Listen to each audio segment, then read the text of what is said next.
Hola Internet y bienvenidos al Viaje del Héroe, la serie donde recapitulamos, hablamos y opinamos de las historias de nuestros personajes favoritos. Soy Julián Grabo Bilbao. Y yo Ezequiel Capelo Lalia. Y finalmente volvemos con la saga de la Cosa del Pantano por Martín Pasco, para finalmente terminar el arco de Casey. Así que metámonos inmediatamente con el primero de 5 capítulos, con el número 9, Preludio al Holocausto. Sí, por más que hemos disfrutado la serie de Swamp Thing, no es recomendable empezar tu serie con un arco de 12 números. Y en estos es donde se volverá particularmente peculiares. No sé si tan desquiciado como el Kraken de Herpes, pero sus direcciones serán intrigantes. Y en la tapa podemos ver, con un fondo negro, a Swamp Thing siendo hostigado por estos tres personajes. Por un lado tenemos a Harry Kay, que hasta ahora es el villano que más podemos reconocer. Casey, que está envuelta en llamas, lo cual nos da una idea de por dónde va a ir esta historia. Y otro personaje misterioso que todavía no sabemos quién es, pero ya podemos darnos algunas ideas. Escrito por Martín Pasco, por primera vez en toda esta serie tenemos un nuevo dibujante en Jean Drusema y en la tinta de Tom Mandrake, con colores de Tatiana Wood y letra de Jack Constanza. El cómic empieza con Swamp Thing, Liz Tremaine y Dennis Barkley llegando a Nueva Jersey en el helicóptero creado por los poderes de Reef, el soldado de Vietnam herido que tiene a bordo, el que lo salvó en el número anterior. Link en la esquina o donde sea que YouTube lo tiene ahora mismo, fue toda una cosa, ya lo cubrimos en el canal. Finalmente el Dr. Barkley le dice a Alec lo que no pudo antes, que cuando visitó a la madre de la niña que llevan buscando todo este tiempo, después de que le dio el talismán para rastrearla y antes de morir, le pidió que asesinara a su hija. Con esa información y las nuevas imágenes y sensaciones que vienen del dicho talismán, la Cosa del Pantano puede sentir la verdadera maldad que Casey ha empezado a revelar. Fuera de toda esta recapitulación, acá hay un cambio en Alec. Como vimos al principio de la serie, él se había perdido en su estado de criatura del pantano después de cortar contacto con la humanidad. Aunque no necesariamente suicida, ciertamente en un estado altamente depresivo y falto de motivación. Entonces vino Casey, dándole a alguien que dependa de él un propósito de protección, algo que lo estuvo manteniendo en movimiento todo este tiempo. Y acá cae en cuenta que ese impulso que anhelaba resulta ser falso. Aún así tiene que encontrarla, dado los presentimientos que vienen del medallón y la advertencia de la madre, pero esta traición lo va a hacer recaer en algo tal vez incluso aún peor que antes. Barkley le pide disculpas porque tomó los comentarios de la mujer como simple desvaríos de una agonizante, pero después de todo lo que vieron tuvo dudas de este sentimiento inicial. La conversación, como siempre algo unilateral, es interrumpida cuando Reef sucumba a su herida, y por lo tanto, su poder se desvanece.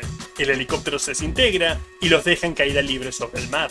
Mientras tanto, en Washington DC, Harry Kay está ingresando a un centro de la compañía Sunderland, a la vez que la narración nos da algo de trasfondo de la compañía en sí, sin dejar de mantenerla en las sombras, enfocándose en lo que la hace diferente. Todos los conglomerados multinacionales buscan dinero para aumentar sus acciones. Acá es más un medio para un fin.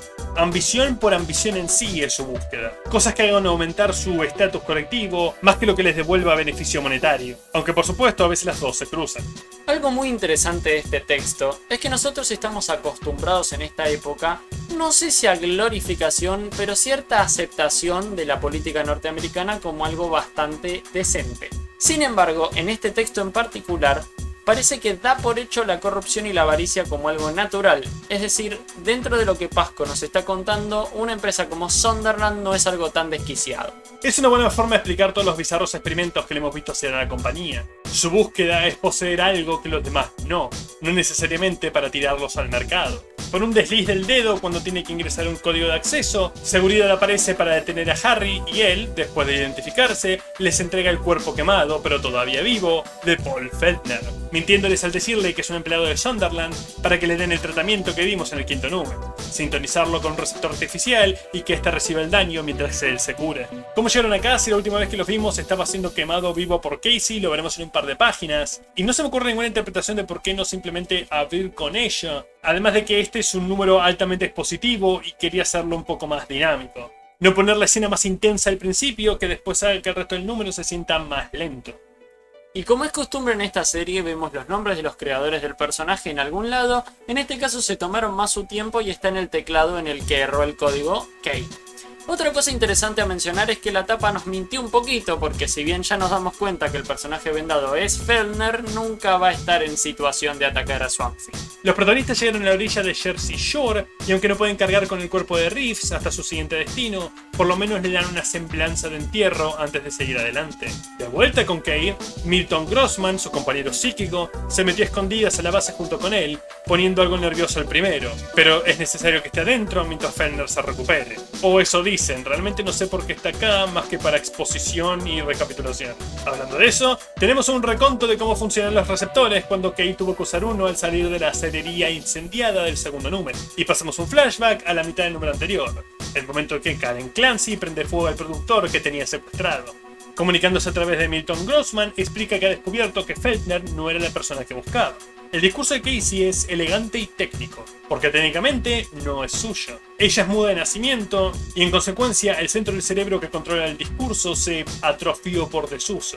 Así que se comunica usando las palabras y definiciones que encuentra en el cerebro de Milton. Cuando ella da esta descripción de su condición que acabo de dar, dice que no es apropiada, pero Milton no tiene el lenguaje y el conocimiento para describirlo apropiadamente, por lo tanto ella tampoco. Lo que ella busca es algo llamado un catalizador.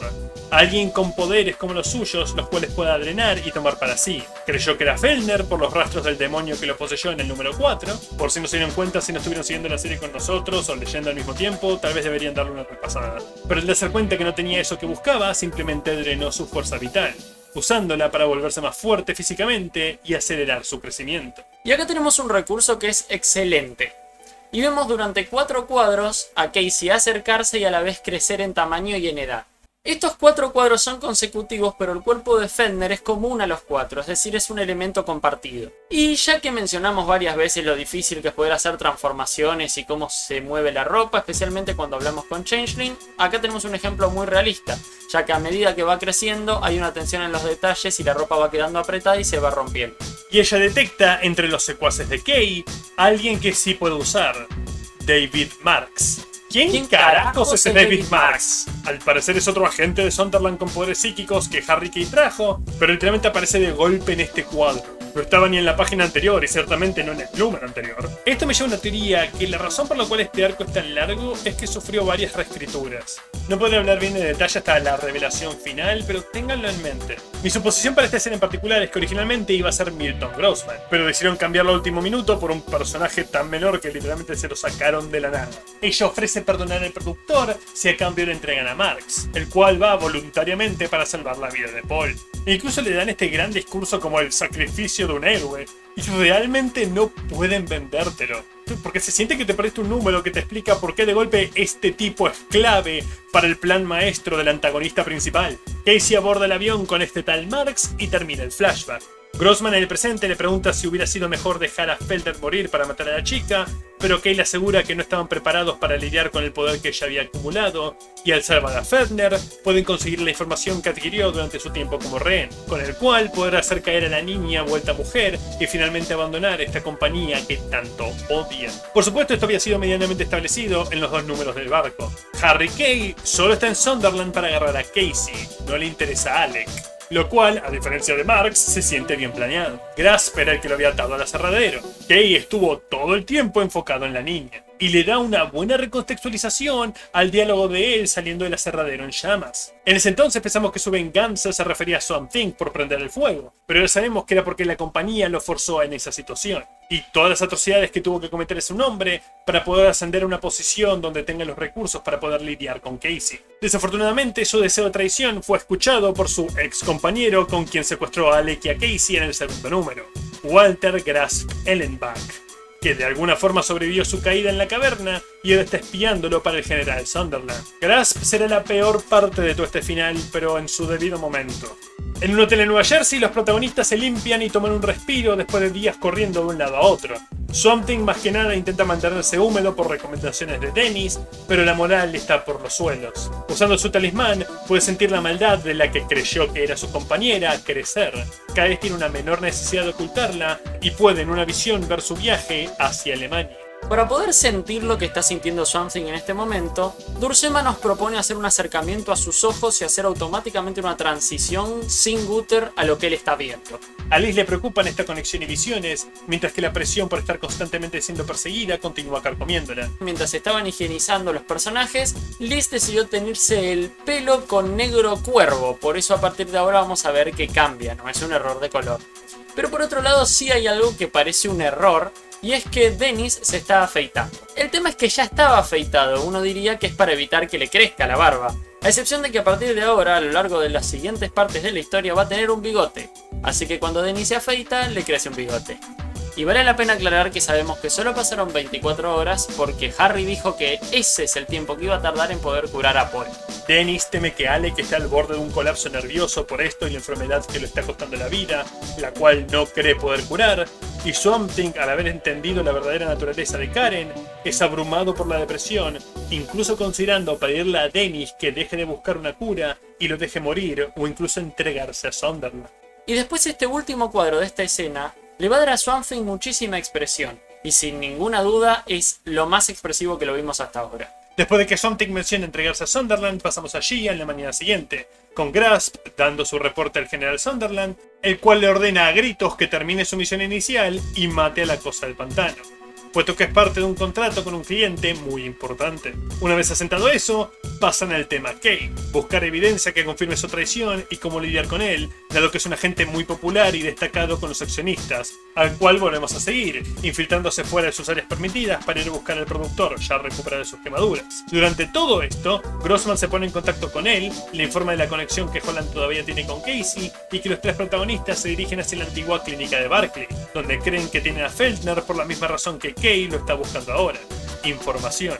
Algo que Harry está dispuesto a darles. El médico en turno irrumpe mientras el alemán está llevándose el cuerpo inconsciente y Harry se ve forzado a matarlo, apuñalándolo con su propio bisturí.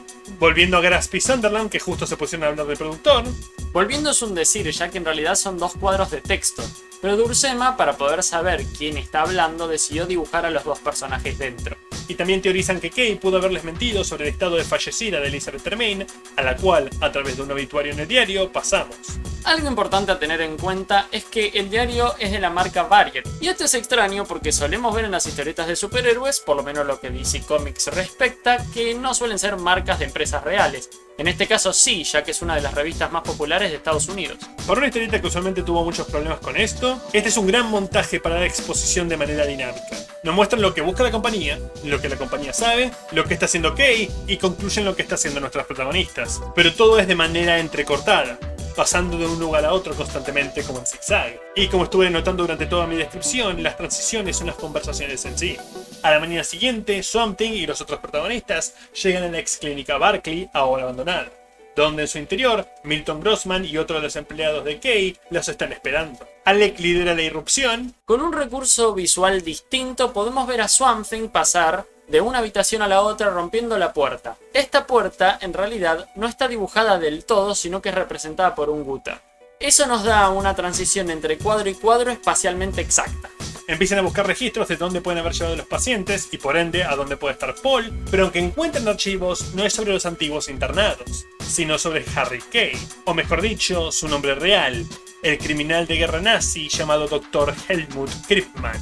Esta es una buena forma no usualmente usada de mantener la incertidumbre. Lo más normal es que un escritor te presente una postura sobre un personaje para que generes la tuya, y luego te van revelando información para darte la vuelta. Es decir, comenzás desconfiando de él y luego te das cuenta que es un buen tipo, o al revés, te es introducido como un buen sujeto y luego se revela que es un traidor. Acá tenemos una situación de zigzagueo constante, donde nos introducen a Kay como un antagonista, se nos presentan actos y situaciones donde nos ponen en duda ello, solo para después tirarnos que tal vez era aún peor de lo que habíamos imaginado en el principio. Lista la enorme cantidad de crímenes por lo que se les acusa, y antes de que puedan terminar, es interrumpida por la nueva seguridad del edificio después de que los receptores acabaran con la anterior. Pero no son el conflicto más relevante, dado que ahora es su turno de ser interrumpidos por Milton Grossman, que entra en la habitación y nos demuestra la extensión de estos poderes psíquicos que nos viene mencionando toda la serie. De sus ojos, láseres emanan que derriten las armas, retuercen los cuerpos e incluso los hace estallar. Todo mientras el atacante se deforma más y más. La última ráfaga conclusiva se la guarda para Alec, quien, por más que intenta resistirla, termina desmayándose y despertándose afuera en la piscina del patio. Dennis le pide a Alec que se calme, puesto que al parecer Grossman busca la ayuda de los tres. ¿Por qué lo atacó entonces? Y esto es confirmado por Harry Kay, que se aproxima a ellos junto con un muy desorientado Paul Feldner, el cual al parecer no puede recordar nada de lo sucedido durante su instancia como cautivo de Casey. Por supuesto, desde la perspectiva de los protagonistas, Dennis específicamente, acaban de enterarse de que este hombre que trabaja para Sunderland, que ya ha mentido en el pasado, es en realidad un nazi, así que le dan la respuesta apropiada y le dicen que se vaya al infierno. A lo que Kay o Kryptman responde ordenando otro ataque por parte de Milton, el cual lanza a Swamp Thing contra la pared y provoca que las raíces que cubren su cuerpo se extiendan por el ladrillo de asfalto hasta llegar a sus propios compañeros, a los cuales empieza a asfixiar. Esta es, si no me equivoco, la primera vez que vemos un poder relacionado con la vegetación de Swamp Thing, además del poder curativo. Hasta este punto, como hemos estado viendo en la serie, Swamp Thing es más una mole súper fuerte. Pero con este gatillo y a partir de eventos que desarrollará el próximo escritor, veremos aparecer a la cosa del pantano que aquellos que lean sus historias más modernas estarán más familiarizados. Es una de las cosas que tanto me gusta de hacer estas retrospectivas en detalle. Es interesante no solo la evolución narrativa de estos personajes, sino, por no tener otra mejor palabra, la física. Bueno, con esta escena termina el número. Y ya desde el principio de este número notamos el nuevo equipo creativo a nivel visual, principalmente porque el dibujo es un poquito más clásico y bastante más prolijo. Y por supuesto notamos algo bastante interesante, que es que a Dursema le gustan los planos detalles de los ojos. Ya en la segunda página tenemos 2, y a lo largo de todo el número tenemos por lo menos 10, sin contar los primeros planos que también los incluyen. Antes de cerrar, como siempre, vayamos a la historia suplementaria del fantasma desconocido, el cual por primera vez recibe un cambio de escritor. Esta vez el guión viene de la mano de Joey Cavalieri, lápices y tinta de Fred Carrillo, colores de Dylan Roy y un letrista no acreditado. El cómic empieza, como siempre, con el fantasma desconocido dando un monólogo al lector. Esta vez frente a una iglesia y sobre lo que significa para diferentes personas. Esperanza, seguridad, confort, fe. Pero, después de la pantalla de título, vemos que ninguna de estas cosas están presentes para el padre Carlin, el cual fue tomado por sorpresa en el interior del edificio y elevado hasta la aguja de la torre del campanario, donde fue dejado hasta morir de exposición. Volviendo a la siguiente misa, la última que tomará lugar en el edificio, como comenta el padre superior, a Kenneth Malley, un ingeniero que expresa su pena de tener que derrumbar el lugar. Al parecer el terreno va a ser usado para un plan de viviendas y la iglesia no tiene suficientes feligreses para soportar un edificio de tal tamaño de todas formas. Pero, un par de días después, cuando la demolición va a empezar, los planos son arrancados de las manos de Kenneth por un viento repentino, que se vuelve constante y no deja de crecer en fuerza hasta volverse un huracán. Esta historia ya tiene inmediatamente mucho mejor ritmo que el último par, realmente porque la mantiene muy pequeña y personal sobre la historia de este único edificio en lugar de esta historia de resurrecciones, y porque no se toman una página entera para el discurso del fantasma. En su lugar, al usar solo un cuadro grande, le deja al escritor más espacio para desarrollar su misterio, incluso dándonos estos múltiples incidentes antes de la aparición del fantasma, en lugar de uno solo como estuvimos viendo hasta ahora. Entre la muerte del padre y el huracán, los obreros se ponen supersticiosos, aunque existe tal cosa cuando vivís en el universo DC, y deciden abandonar el proyecto temiendo que estén provocando la ira de Dios. Cuando el capataz se queda solo, el fantasma desconocido aparece diciendo que la influencia detrás de estos acontecimientos es más siniestra que divina. Él ofrece su guía como siempre, pero Kenneth la rechaza, entrando a la iglesia para investigar por su cuenta. Apenas da un par de pasos adentro, una gárgola, aparentemente floja, cae directamente sobre su cabeza. Pero el fantasma aparece y lo salva, una vez más ofreciendo su mano, pero Malley se mantiene firme. Puede que se deba por los planos cerrados que tienen los cuadros, pero me gusta que solo enfocamos al fantasma cuando tiene algo que hacer o decir, como si volviera a su rol de espectador cada vez que no toma acción. También porque obviamente no lo vemos entrar ni salir de ningún lugar, da esta sensación de que se está manifestando de la nada. No hay humo o algún residuo de efecto. El hombre voltea y el desconocido está ahí. Kenneth sube hasta el campanario, abandonado hace años, donde espera encontrar al saboteador responsable. Pero, una vez más, al llegar a la cima, se encuentra con el fantasma. Aunque esta vez, este le pide que no le preste atención. Cuando observan los alrededores, notan que una de las gárgolas está desaparecida, y el resto, lentamente, dejan de estar hechas de piedra y pasan a ser pelo. Las criaturas hablan, culpando al que intentó asesinar a Malley por el haber sido descubiertas, y saltan de sus lugares de reposo a atacar a los intrusos, terminando el número. Como dije, mucho mejor ritmo que los anteriores. Y aunque sabemos que el misterio sobrenatural, no se nos revela la motivación en esta primera parte. No dejan picando con la contradicción de una fuerza maligna supuestamente protegiendo un lugar santo. Aunque, como hemos visto varias veces, el fantasma no está por debajo de señalar la hipocresía de la religión. Y quiero señalar que, técnicamente, las gárgolas siendo responsables de todo, fue revelado en la segunda página, donde las vemos sentadas en el suelo, observando su mano de obra de lo que le hicieron al padre Carlin. Algo que en la primera lectura podrías dejar pasar como simplemente decoración gótica de la iglesia, un montón de estatuas en algún patio. Como dijimos en los números anteriores, las historias de Phantom Strangers están muy bien dibujadas. En este caso en particular, lo que más se luce, obviamente, es la cuestión decorativa y el diseño de la iglesia. En cuanto a Something, comenzando ahora a partir de los próximos 5 números, ese aspecto de la odisea será dejado de lado.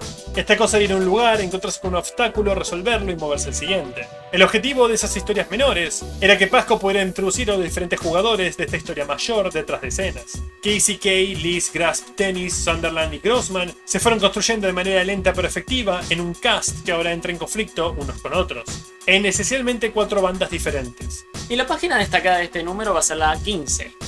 Más que nada porque es una diagramación hiper original, la más original del número y probablemente una de las más originales hasta ahora en esta serie por lo menos. Y después porque tenemos un montón de primeros planos muy expresivos, y acá también está utilizado el recurso que ya mencionamos del que abusó Buscema en todo el número. También podemos ver las secuelas de Milton al usar sus poderes, pero por si todo eso no fuera poco, es una de las grandes escenas de acción del número, especialmente porque es muy dinámica. Con eso terminamos por hoy, nos vemos la semana que viene para el número 10 de la saga La Cosa del Pantano, donde finalmente se nos empezará a revelar la naturaleza detrás del mal que es Casey. Con el número 10, el número de la bestia, donde daremos nuestro siguiente paso en el viaje del héroe. Hasta entonces. ¡Hey! Si te quedaste hasta el final, probablemente te haya gustado nuestro contenido o realmente lo odiaste. En cualquier caso, por favor considera suscribirte o al menos darle un me gusta. Esos 2 clics ayudan más de lo que pueden imaginar. Si les gustó la historia, por favor consideren comprarla y apoyar el noveno arte que nos dio tantos maravillosos personajes. A su izquierda hay una lista de reproducción con más capítulos de este personaje y a su derecha de uno diferente. Por favor consideren entrar en esa madriguera con nosotros y vuélvanse expertos en las historias que amamos. Hasta la próxima.